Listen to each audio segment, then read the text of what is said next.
Ertugrul गाजी season 4 के किस्त number 67 में आप सबको खुशामदीद कहते हैं।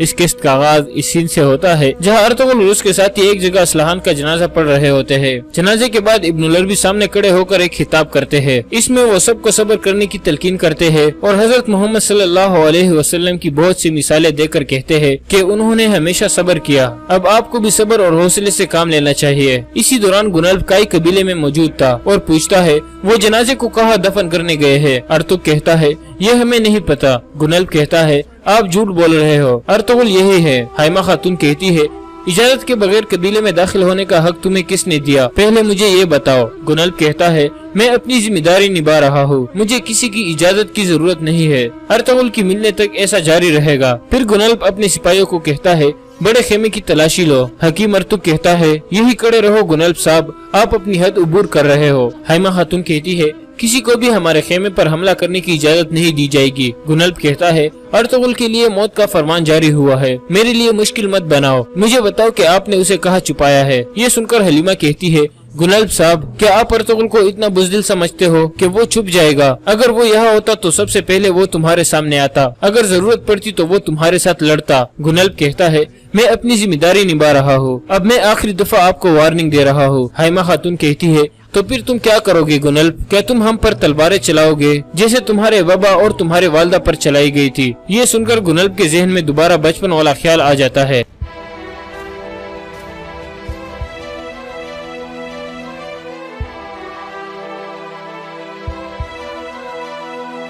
फिर हाइमा खातून कहती है देखो गुनल्ब साहब, अर्तुगरुल गद्दारों को सजा देने गया है, कहीं तुम भी उन गद्दारों में शामिल मत हो जाना। अब अपने आदमियों को लेकर यहाँ से चले जाओ। थोड़ी देर सोचने के बाद गुनल्ब अपने आदमियों को कहता है किले वापस चलो।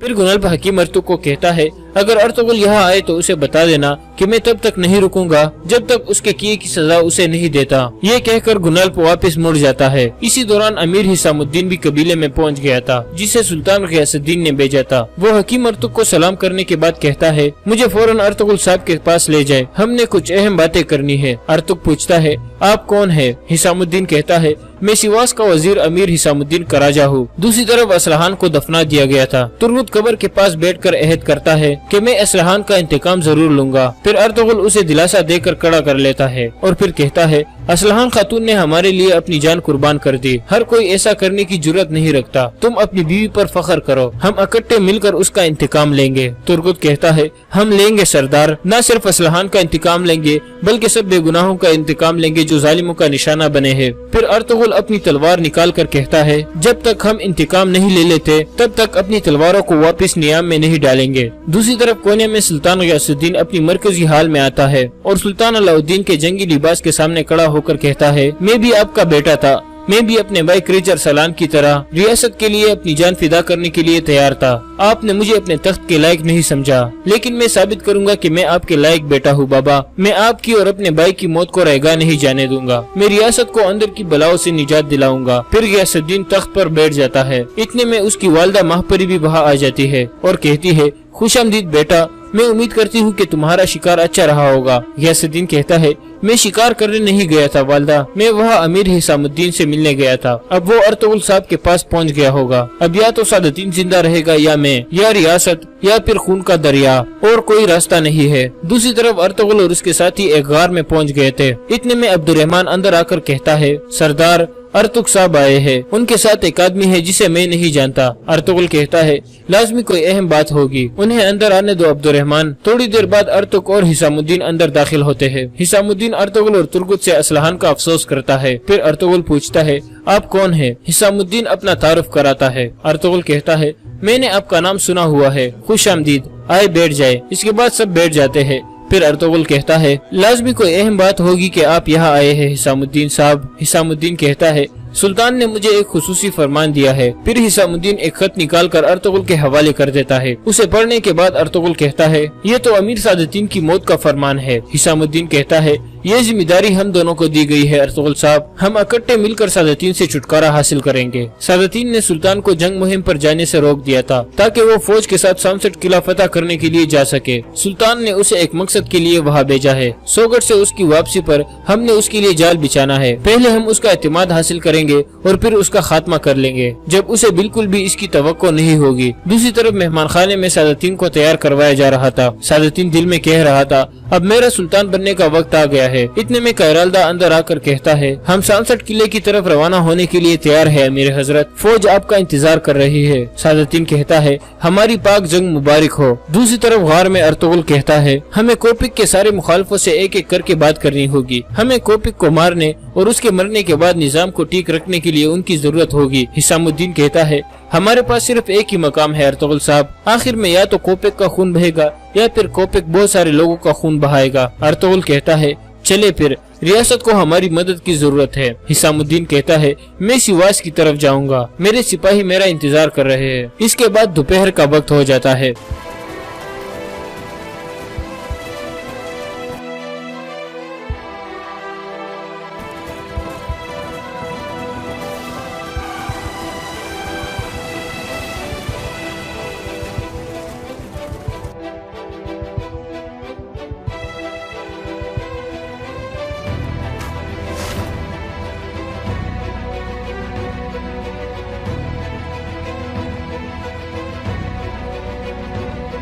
फिर वो आदमी कहता है, अर्तुगरुल साहब, मैं हिसामुद्दीन का राजा की तरफ से सलाम लाया हूँ। फिर वो आदमी चलकर उनके पास आ जाता है। अर्तुगरुल पूछता है, किसका खून हम पर हलाल है? आदमी कहता है, सादतीन कोपिक का। ये सुनकर अर्तुगरुल को यकीन हो जाता है कि ये हिसामुद्दीन का ही आदमी है। फिर वो आदमी कहता है, हिसामुद्दीन साहब एक गार में आपका इंतजार कर रहे हैं, बहुत अहम मामला है। अर्तुगरुल कहता है, हमें फौरन उस तरफ रवाना हो जाना चाहिए। इसी दौरान सादतीन का काफिला एक जगह रुका हुआ था। सादतीन अपने कमांडरों को सामसट किला फतह करने की मंसूबाबंदी के बारे में बता रहा था। फिर वो कमांडरों को भेज देता है। इतने में उसका खास आदमी कैरालदा अंदर आकर कहता है, अमीर हजरत, कोनिया से एक अहम खबर आई है। सुल्तान गियासुद्दीन और उसकी वालदा महपरी खातून महल से चले गए हैं। सादतीन हैरान होकर पूछता है, कहाँ गए हैं वो? कैरालदा कहता है, इस बारे में कोई नहीं जानता अमीर हजरत। ये सुनकर सादतीन उसे डांटने लगता है। कुछ देर बाद सादतीन कहता है, ये बिल्कुल भी अच्छी अलामत नहीं है। दूसरी तरफ अमीर हिसामुद्दीन का आदमी अर्तुगरुल को लेकर एक गार में पहुंच गया था। हिसामुद्दीन अर्तुगरुल को खुशामदीद कहता है। इतने में अंदर से सुल्तान गियासुद्दीन और महपरी आ जाते हैं। अर्तुगरुल उन्हें देखकर हैरान हो जाता है। गियासुद्दीन कहता है, खुशामदीद अर्तुगरुल साहब, आए बैठे। फिर सब बैठ जाते हैं। अर्तुगरुल कहता है, आपने अपना बेस बदला हुआ है सुल्तान, क्या कोनिया में कुछ हुआ है? गियासुद्दीन कहता है, अभी नहीं अर्तुगरुल साहब, लेकिन जल्द होगा। महपरी कहती है, सादतीन ने अपने सारे मुखालफों को खत्म करके हर जगह अपने आदमी तैनात कर दिए हैं और रियासत पर मुकम्मल कंट्रोल कर लिया है। महल में हर कोई हमारे ऊपर नजर रखे हुए था, इसलिए हम बेस बदल कर यहाँ आ गए हैं। अर्तुगरुल कहता है, जब तक आप अंदर के शाम को नहीं कुचलेंगे तो सबसे पहले वो आपको डसेगा। गियासुद्दीन कहता है, मैं उम्मीद करता हूँ कि सामसट किले से वापसी पर हम सादतीन से छुटकारा हासिल कर लेंगे। अर्तुगरुल कहता है, हम सादतीन की सामसट किले की फतह का इंतजार नहीं कर सकते, हमें उसे वहाँ पहुँचने से पहले ही खत्म करना होगा, चाहे वो शाम कितना ही बड़ा हो गया हो। अल्लाह के हुक्म से हमारी तलवार उसका सर काटने के काबिल हो जाएगी। गियासुद्दीन कहता है, मुझे कोई शक नहीं है अर्तुगरुल साहब, लेकिन इससे पहले आपको एक अहम मामले का ख्याल रखना होगा। सादतीन ने अमीर कमेरी को पकड़ लिया है। ये सुनकर अर्तुगरुल कहता है, अमीर कमेरी रियासत के लिए इंतहाई अहम है, सादतीन उसे जिंदा नहीं छोड़ेगा। महपरी कहती है, अमीर कमेरी जैसे ताकतवर वजीर को कत्ल करने के बाद कोई भी उसकी मुखालफत करने की जुर्रत नहीं करेगा। अर्तुगरुल कहता है, हमें अमीर कमेरी को बचाना होगा और जल्द रवाना होना होगा। दूसरी तरफ सादतीन कहता है, सुल्तान और उसकी वालदा मुझे कत्ल करने के लिए महल से निकले हैं, लेकिन कोई भी मेरे शानदार फतह के रास्ते में नहीं आ सकता। कैरालदा, हर तरफ अपने आदमी फैला दो, हर हाल में पता लगाओ कि वो कहाँ है। अगर वो महल में वापस आए तो उनको दोबारा महल से मत निकलने देना। और अमीर कमेरी की क्या खबर है? कैरालदा कहता है, हमारे आदमियों ने उसे पकड़ लिया है, कल वो उसे आपके पास ले आएंगे। सादतीन कहता है, आला, मैं अपने हाथों से उसका गला काटूंगा। ये काम सामसट किले की तरफ जाने से पहले करना होगा ताकि उसकी फौज भी मेरे कंट्रोल में आ जाए। दूसरी तरफ गार में अमीर निसामुद्दीन कहता है, मेरे जासूसों ने खबर दी है कि अमीर कमेरी को ले जाने वाले सिपाही जानीली पहाड़ से गुजर गए हैं। अर्तुगरुल कहता है, اس کا مطلب ہے کہ وہ کل شام تک کوپے کے پاس پہنچ جائیں گے۔ ہمیں فوراً روانہ ہونا ہوگا۔ ہم کل صبح سویرے اس قافلے پر حملہ کر کے امیر کامیری کو بچا لیں گے انشاءاللہ۔ پھر غیاث الدین کڑا ہو کر کہتا ہے اب ہمیں کونیا واپس جانا ہوگا ارطغرل صاحب۔ ارطغرل کہتا ہے آپ کا واپس محل جانا ٹھیک نہیں ہوگا سلطان، وہاں آپ کی جان کو خطرہ ہوگا، وہ آپ کو دوبارہ محل سے نکلنے نہیں دیں گے۔ غیاث الدین پوچھتا ہے تو پھر ہمیں کیا کرنا ہوگا ارطغرل صاحب؟ ارطغرل کہتا ہے اگر آپ مناسب سمجھے تو میرے قبیلے چلے جائے، جب تک ہم کوپیک سے نپٹ نہیں لیتے تب تک آپ میرے مہمان ہوں گے۔ پھر ارطغرل بامسی کو کہتا ہے اپنے ساتھ کچھ آدمیوں کو لے کر سلطان اور ماہپری خاتون کو ہمارے قبیلے میں لے جاؤ، تم خفیہ راستے جانتے ہو۔ غیاث الدین کہتا ہے آپ کا اچھا خیال ہے ارطغرل صاحب۔ ارطغرل کہتا ہے جب ہم غداروں سے چھٹکارا حاصل کر لیں گے پھر آپ دوبارہ اپنے محل میں سورج کی طرح چمکیں گے۔ میں نے بھی اپنے قبیلے اور اپنے گھر والوں کو اس مشن کے لیے پیچھے چھوڑ دیا ہے، ہم سب کو ریاست کے لیے اپنی ذمہ داری نبھانی ہوگی۔ پھر غیاث الدین اور ماہپری ارطغرل کا شکریہ ادا کر کے وہاں سے روانہ ہو جاتے ہیں اور اسی کے ساتھ اس قسط کا اختتام ہو جاتا ہے۔